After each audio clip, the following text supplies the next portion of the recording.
Setelah itu disunahkan membaca apa? Surat. Dan kebiasaan Nabi, Pak, biasanya kalau untuk sholat 4 rakaat atau 3 rakaat, maka biasanya Nabi membaca Al-Fatihah dan surat di 2 rakaat yang pertama. Adapun di 2 rakaat yang terakhir, biasanya Nabi hanya membaca Al-Fatihah. Namun terkadang Nabi membaca surat Al-Fatihah dan surat juga, tapi nggak sering. Kadang-kadang saja dalam riwayat Abu Daud demikian disebutkan. Iya. Serah biasanya Nabi kalau sholat subuh bisa beliau membaca 60 sampai 100 ayat. Dan bagi antum yang biasa pendek dianggapnya panjang, Pak. Iya kan?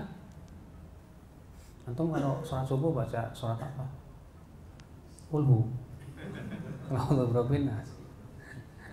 Kalau terbiasa seperti itu pasti Rasul panjang banget ya. Ya. Kenapa? Karena kita tidak membiasakan diri untuk mengikuti sholatnya Rasulullah SAW. Saya pernah, Pak, jadi imam di suatu tempat. Saya bilang saya merasa kayaknya ini orang-orang awam nih. Saya pendekkan aja lah. Saya baca sabihis. Setelah selesai sholat apa katanya? Ustadz kok panjang banget sholatnya? Masih panjang juga sabihis. Kata saya, memangnya biasanya baca apa? Kulhu. Ya Allah, ya Rabbi. Sabihis masih kepanjangan, Pak. Ya, rupanya biasanya kulhu. Sholat subuh, padahal Nabi, kata saya, Nabi bacanya 60 sampai 100 ayat loh. Gimana kalau kamu sholat di belakang Nabi?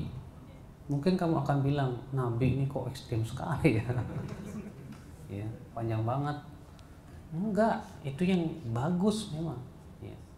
Kalau sholat zuhur, Rasulullah membaca biasanya 15 sampai 30 ayat. Kalau sholat asar, biasanya Nabi SAW membaca antara 7 sampai 15 ayat. Kalau sholat maghrib, biasanya seringnya Nabi membaca ayat-ayat yang pendek, baru tuh kulhu, qul a'udzu birabbinas, ara'aita, alam taro, ya. Tapi terkadang Nabi membaca dalam surat di surat maghrib yang panjang. Pernah beliau membaca surat At-Tur di 2 rakaat. Pernah juga beliau membaca surat Al-Mursalat di 2 rakaat di surat maghrib. Bahkan pernah Nabi membaca surat Al-A'raf di surat maghrib sekali-kali. Ya, tapi kita juga tetap melihat keadaan. Kalau memang antum nggak kuat ya janganlah.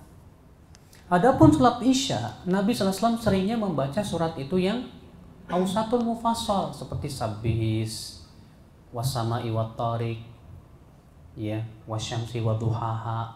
Itu biasanya Nabi baca kapan? Sholat Isya. Ya. Nah ini coba Pak, kita berusaha untuk mengikuti cara sholatnya Nabi bahkan dalam bacaan-bacaannya. Ya.